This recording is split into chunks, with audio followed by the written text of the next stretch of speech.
नमस्कार मेरे प्यारे बच्चों, एक बार फिर से आप सभी का स्वागत है आपके अपने YouTube channel the PCM vision में।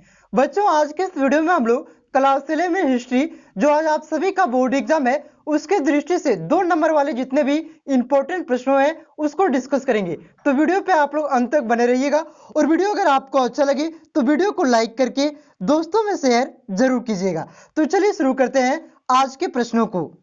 तो देखिए बच्चों, पहला प्रश्न है, मानवतावाद का जनक किसे माना जाता है? तो इसका राइट आंसर हो जाएगा फ्रांसेस्को पेट्रार्क। फ्रांसेस्को पेट्रार्क को मानवतावाद का जनक माना जाता है बच्चों। उसके बाद नेक्स्ट क्वेश्चन है, मोनालिसा का किस चित्रकार की रचना है? यानी कि मोनालिसा की जो चित्र है बच्चों, वो किसने बनाया है? तो इसका राइट आंसर हो जाएगा लियोनार्डो दा विंसी ने। इन्होंने ही आपका द लास्ट सफर चित्र भी बनाया है बच्चों। दोनों में से एक प्रश्न आपके बोर्ड एग्जाम में फिक्स आएगा, ठीक है? मोनालिसा और द लास्ट सफर, दोनों ही चित्र को इन्होंने ही बनाया है। उसके बाद नेक्स्ट क्वेश्चन है बच्चों, आराबाकी लुकायो के लोग कहाँ रहते थे? तो इसका राइट आंसर आएगा कैरेबियन द्वीप समूह में। कहां पे रहते हैं? कैरेबियन द्वीप समूह में आराबाकी लुकायो के लोग रहते हैं। उसके बाद नेक्स्ट क्वेश्चन है बच्चों, कुतुबनुमा का आविष्कार कहां हुआ है? तो कुतुबनुमा का आविष्कार चीन में हुआ है बच्चों। कहां पे? कुतुबनुमा का आविष्कार चीन में हुआ था। उसके बाद नेक्स्ट क्वेश्चन है बच्चों, बेसिलियस कहां का महान वैज्ञानिक था? तो इसका राइट आंसर आएगा नीदरलैंड। नीदरलैंड का ही पुराना नाम क्या था बच्चों? हॉलैंड, ठीक है? तो आपसे बोर्ड एग्जाम में यह प्रश्न पूछा जा सकता है कि नीदरलैंड का पुराना नाम क्या था? तो हॉलैंड था उसका पुराना नाम, और हॉलैंड के ही वैज्ञानिक जो बेसिलियस वैज्ञानिक थे वही हॉलैंड के ही थे बच्चों। क्लियर है? उसके बाद देखिए अगला क्वेश्चन है, गैलीलियो ने किसका आविष्कार किया था? तो गैलीलियो ने दूरबीन का आविष्कार किया था बच्चों। गैलीलियो का नियम तो आप लोगों ने क्लास 9 में पढ़े ही होंगे, ठीक है? ये बहुत ही बड़े वैज्ञानिक भी थे और ये खगोल शास्त्री भी थे बच्चों। तो दूरबीन का आविष्कार किसने किया है? तो गैलीलियो ने दूरबीन का आविष्कार किया है बच्चों। क्लियर है? उसके बाद देखिए अगला क्वेश्चन है, पुनर्जागरण को आंग्ला भाषा में क्या कहा जाता है? आंग्ला का यहाँ पे मतलब क्या हो गया बच्चों? आंग्ला का मतलब हो गया अंग्रेजी, ठीक है? एंग्लो इंडियन आप लोगों ने सुना होगा कि एंग्लो इंडियन का 2 सीट आपका लोकसभा में आरक्षित रहता है। तो देखिए बच्चों, एंग्लो का मतलब क्या हो जाता है? अंग्रेज, ठीक है? तो अंग्रेजी भाषा में क्या कहा जाता है पुनर्जागरण को? तो रिनेंसा कहा जाता है। क्लियर है? और ये खुद जो रिनेंसा है वो फ्रेंच भाषा का शब्द है। ये रिनेंसा का अर्थ क्या होता है? फिर से जगना होता है। तो इसे भी आप लोग ध्यान रखिएगा कि आपसे पूछा जाए पुनर्जागरण का अर्थ क्या होता है, तो पुनर्जागरण का अर्थ क्या होता है? फिर से जगना होता है। क्लियर है बच्चों? उसके बाद देखिए सिर्फ पार्ट 2 आपको सुनना है बच्चों, ज्यादा रटने का प्रयास नहीं करना है, नहीं तो याद नहीं होगा, ठीक है? यहाँ पे आप, क्योंकि आपके पास बहुत ही कम समय, सुनते जाइए, आपको ऑटोमेटिक याद होते जाएगा, ठीक है? देखिए बच्चों, उसके बाद नेक्स्ट क्वेश्चन है कि तुर्कों ने किस वर्ष तो कुश्तुनतुनिया पर विजय प्राप्त की थी? तो इसका राइट आंसर हो जाएगा 1453 ईस्वी में। 1453 ईस्वी में तुर्कों ने कुश्तुनतुनिया पर विजय प्राप्त किया था बच्चों। उसके बाद देखिए अगला जो क्वेश्चन है आपका, कोमिंटर्न का अन्य नाम क्या है, यानी कि दूसरा नाम क्या है? तो इसका राइट आंसर हो जाएगा बच्चों तृतीय अंतरराष्ट्रीय। क्या नाम है? तृतीय अंतरराष्ट्रीय इसका नाम है। उसके बाद देखिए बच्चों अगला क्वेश्चन है कि मोसावे तुंग किस पार्टी के नेता थे? तो यह साम्यवादी पार्टी के नेता थे बच्चों। उसके बाद नेक्स्ट क्वेश्चन है, चीन में साम्यवादी दल की स्थापना कब हुई? तो 1921 में चीन में साम्यवादी दल की स्थापना हुई थी बच्चों। उसके बाद नेक्स्ट क्वेश्चन है बच्चों, चीन में पीकिंग विश्वविद्यालय की कब स्थापित हुआ था? तो इसका राइट आंसर आएगा 1902 में। चीन में पीकिंग विश्वविद्यालय 1902 में स्थापित हुआ था। उसके बाद नेक्स्ट क्वेश्चन है बच्चों, तुंग ची की मृत्यु कब हुई? तो तुंग ची की मृत्यु 1875 ईस्वी में हुआ था बच्चों। उसके बाद नेक्स्ट क्वेश्चन है, चीन जनवादी गणतंत्र की घोषणा कब हुई थी? तो 21 नवंबर 1949 को चीन जनवादी गणतंत्र की घोषणा हुई थी बच्चों। क्लियर है आप लोग यहां तक? उसके बाद देखिए अगला क्वेश्चन है कि जापान के सम्राट द्वारा नया संविधान कब लागू किया गया था? तो जापान के सम्राट द्वारा नया संविधान 11 फरवरी 1884 को लागू किया गया था बच्चों। उसके बाद देखिए अगला क्वेश्चन है, ग्राहम बेल ने टेलीफोन का आविष्कार कब किया? तो देखिए बच्चों क्वेश्चन आपसे पूछा जा सकता है कि टेलीफोन का आविष्कार किसने किया था? तो किसने किया था? ग्राहम बेल ने किया था। कब किया था?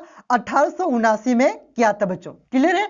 उसके बाद देखिए अगला क्वेश्चन है कि लिवरपूल कहाँ स्थित है, तो लिवरपूल आपका कहाँ पे स्थित है, लिवरपूल आपका इंग्लैंड में स्थित है बच्चों। एक क्वेश्चन और भी पूछा जा सकता है कि मैनचेस्टर और लिवरपूल ये आपका इंग्लैंड में स्थित है बच्चों, लंदन भी आपका इंग्लैंड में स्थित है, इंग्लैंड की राजधानी कहाँ है, लंदन है, ठीक है। तो ये तीन शहर आप लोग याद कर लीजिए, मैनचेस्टर, लिवरपूल और लंदन, ये तीनों शहर आपका कहाँ पे स्थित है, इंग्लैंड में स्थित है। आपका औद्योगिक क्रांति जो चैप्टर है बच्चों, वहां से ये प्रश्न है, ठीक है, क्योंकि वहां से बहुत सारे प्रश्न देखने को मिल रहे हैं, तो ये भी प्रश्न आपके बोर्ड एग्जाम की दृष्टि से बहुत ही ज्यादा इंपॉर्टेंट है, ठीक है। उसके बाद देखिए, रिचर्ड रॉबर्टसन ने प्रथम स्वचालित बुनाई यंत्र कब बनाया था, यानी कि कब आविष्कार किया था, तो 1825 में। कब आविष्कार किया था, 1825 में रिचर्ड रॉबर्टसन ने प्रथम स्वचालित बुनाई यंत्र की ये आविष्कार किया था बच्चों। उसके बाद नेक्स्ट क्वेश्चन है कि ताइवान चीन से कब अलग हुआ था, तो 1949 में, जब चीन आपका गणतंत्र राष्ट्र बना था बच्चों,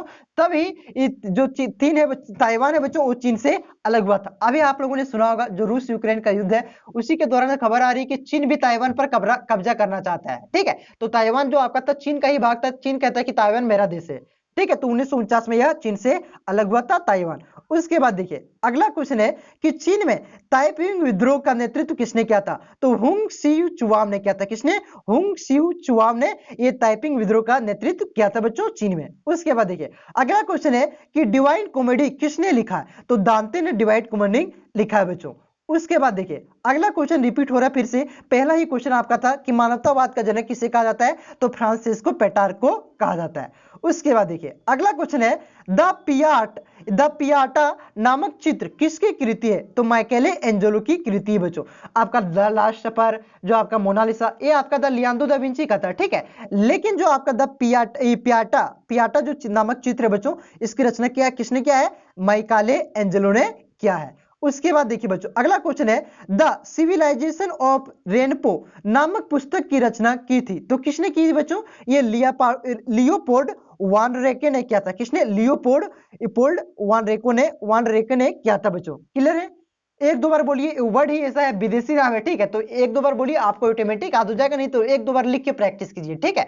उसके बाद देखिए अगला क्वेश्चन आपका, विश्व की परिक्रमा लगाने का श्रेय किसे जाता है, तो मैगलेन को जाता है। यहाँ पे क्वेश्चन आपसे घुमा करके पूछेगा वह पहला व्यक्ति कौन है जिसने समुद्री मार्ग से विश्व की परिक्रमा किया था, तो किसने किया था बच्चों, मैगलेन ने किया था, ठीक है।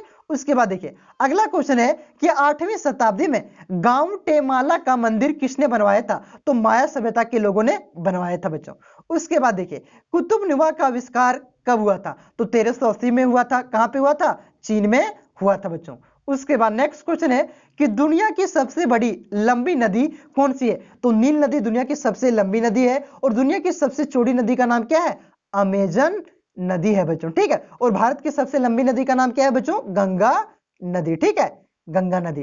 क्लियर है। उसके बाद देखिए औद्योगिक क्रांति किस देश में आरंभ हुई थी, तो इंग्लैंड में आरंभ हुआ था, बहुत आसान प्रश्न था। उसके बाद देखिए अगला क्वेश्चन है, पहली बार रेलगाड़ी लिवरपूल और मैनचेस्टर के बीच शुरुआत हुई थी, तो कब शुरुआत हुई थी बच्चों, ये 1830 में शुरुआत हुई थी, कहीं कहीं आपको 1834 देखने को मिलेगा, ठीक है। 1800 यहाँ पे फिर से लिख देते हैं, 1834 देखने को मिलेगा, ठीक है। एक बार बढ़िया से सर्च कर लीजिए गूगल में, 1834 देखने को मिलेगा, लेकिन इसका जो राइट आंसर है 1830 होगा, ठीक है। और भारत में पहली बार रेल कब चला था, 1853 में, ठीक है, मुंबई से थाने के बीच। उसके बाद देखिए अगला क्वेश्चन है औद्योगिक क्रांति किस सदी में हुआ था, तो 18वीं सदी में हुआ था। अगला क्वेश्चन देखिए कि स्प्रिंग जेनी का आविष्कार किसने किया था, तो जेम्स हरग्रीव्स ने स्पिनिंग जेनी का आविष्कार किया था बच्चों। अगला क्वेश्चन है किसी धातु कर्म में क्रांति लाने का श्रेय दिया जाता है, तो अब्राहम ड्राबी को धातु कर्म में क्रांति लाने का श्रेय दिया जाता है बच्चों। उसके बाद नेक्स्ट क्वेश्चन, लंकाशायर कहां पे स्थित है, तो एक और इंपोर्टेंट प्रश्न है कि लंकाशायर आपका कहां पे स्थित है, इंग्लैंड में स्थित है। मैनचेस्टर, लंदन, लिवरपूल, लंकाशायर, ये सब कहां पे स्थित है, इंग्लैंड में स्थित है बच्चों।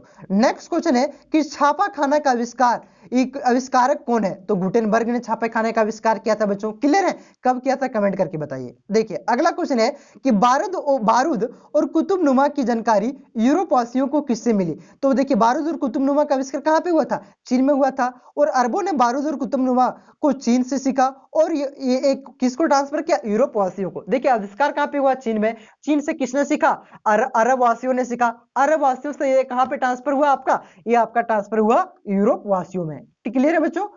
उसके बाद नेक्स्ट क्वेश्चन है, गुटेनबर्ग ने बाइबल की कितनी प्रतियां छापी थी? तो 150 प्रतियां छापी थी। जब गुटेनबर्ग ने प्रिंटिंग प्रेस यानी कि छपाई खाने का आविष्कार किया बच्चों, तो सबसे पहली बार इन्होंने क्या छापा? बाइबल छापा। तो बाइबल के कितनी प्रतियां छापा था? 150 प्रतियां। उसके बाद नेक्स्ट क्वेश्चन है बच्चों कि यूरोप का कालिदास किसे कहा जाता है? तो विलियम शेक्सपियर को यूरोप का कालिदास कहा जाता है बच्चों। अगला क्वेश्चन है, यूरोप का चाणक्य किसे कहा जाता है? तो मैकाइवली को यूरोप का चाणक्य कहा जाता है बच्चों। देखिए, जापान और चीन किस क्षेत्र के राज्य हैं? तो यह सुदूर पूर्व क्षेत्र के राज्य हैं बच्चों। अगला क्वेश्चन है, क्योटो का नाम क्या है? तो क्योटो आपका जो अभी टोक्यो है, जहां पे 2020 का ओलंपिक हुआ था बच्चों, उसी का पुराना नाम क्या था? क्योटो था। ठीक है, टोक्यो का ही पुराना नाम क्या था? क्योटो था। तो क्योटो का नया नाम क्या है? टोक्यो है। अगला क्वेश्चन है कि अमेरिका ने किस वर्ष जापान पर परमाणु बम गिराया था? बम यहाँ पे लिखा हुआ है तो परमाणु बम। ठीक है, तो परमाणु बम किस वर्ष गिराया था बच्चों? 1945 में। दो परमाणु बम गिराया था, हिरोशिमा और नागासाकी में। पहला गिराया था 6 अगस्त आपका गिराया था 1945 को, और दूसरा जो है बच्चों, दूसरा गिराया था 9 अगस्त 1945 को। ठीक है, क्लियर है। उसके बाद देखिए, अगला क्वेश्चन है कि रक्त परिसंचरण तंत्र की खोज किसने किया था? तो विलियम हार्वे ने, जो इंग्लैंड के हैं बच्चों, इन्होंने ही, एक सर्जन था, डॉक्टर था। ठीक है, मतलब कह सकते हैं मेडिकल साइंस का साइंटिस्ट था। तो इन्होंने ही, विलियम हार्वे ने ही रक्त परिसंचरण का खोज किया था। अगला देखिए, मानव शरीर की बनावट किसकी रचना है? तो वेसिलियस की रचना है मानव शरीर की बनावट। अगला क्वेश्चन है कि पुनर्जागरण का आरंभ कब से माना जाता है? तो 14वीं शताब्दी से लेकर के 17वीं शताब्दी तक पुनर्जागरण का आरंभ माना जाता है बच्चों। नेक्स्ट क्वेश्चन है कि किस देश का नाम एक पेड़ के नाम पर पड़ा है? तो ब्राजील का नाम एक देश का पेड़ के नाम पर पड़ा है बच्चों। उस पेड़ का नाम क्या है? Brazil would. ठीक है, यहां पे लिख दे रहे हैं ब्राजील वुड। तो ब्राजील वुड पेड़ के नाम पर ही ब्राजील देश का नाम पड़ा है बच्चों। अगला क्वेश्चन है कि किस सागर को रोमन साम्राज्य का हृदय कहा जाता है? तो भूमध्य सागर को रोमन साम्राज्य का हृदय कहा जाता है बच्चों। नेक्स्ट क्वेश्चन है, फ्रांसिस्को पिंजारो ने इंका सभ्यता को कब नष्ट किया था? तो 1532 में ईस्वी में फ्रांसिस्को ने, ये जो फ्रांसिस्को पिंजारो बच्चों, इन्होंने इंका सभ्यता को नष्ट किया था। ईसा पूर्व यहाँ पे होना चाहिए, एक बार देख लीजिएगा। ठीक है, उसके बाद देखिए, कुतुबनुमा का आविष्कार कब हुआ था? तो रिपीट प्रश्न है, 1380 में। अगला क्वेश्चन देखिए, और ये आखिरी प्रश्न है आपका, कोलंबस ने स्पेन का झंडा कहां पे गाड़ा था? तो इंडीज में। इंडीज मतलब वेस्ट इंडीज में कोलंबस ने स्पेन का झंडा गाड़ा था बच्चों। क्लियर है। तो यहाँ पे मैंने आपको टॉप 50 क्वेश्चन बताया बच्चों, एक दो क्वेश्चन रिपीट हो गया था। ठीक है, तो टॉप 50 क्वेश्चन बताया बच्चों। इससे बाहर आपका एक भी 2 मार्क्स वाले जितने भी क्वेश्चन है बच्चों, 2 नंबर वाले जितने भी क्वेश्चन है, ठीक है, 2 नंबर वाले जितने भी क्वेश्चन है आपके, ये आपका यहाँ से एक भी बाहर नहीं जाने वाला है। ठीक है, वीडियो अगर आपको अच्छा लगा तो वीडियो को लाइक करें और दोस्तों में शेयर जरूर करें, ताकि सभी को इसका लाभ ले सके बच्चों। इसी प्रकार से अन्य सब्जेक्ट का आपको मॉडल पेपर का सोल्यूशन दिया गया, आपको वहां से VVI क्वेश्चन भी मिलेगा। तो चैनल पे नए हैं बच्चों, चैनल को सब्सक्राइब कर लीजिएगा। वीडियो अच्छा लगा तो वीडियो को लाइक करके दोस्तों में शेयर जरूर कीजिएगा। मिलते हैं नेक्स्ट वीडियो में। धन्यवाद आप सभी को, आपके एग्जाम के लिए ऑल द बेस्ट बच्चों।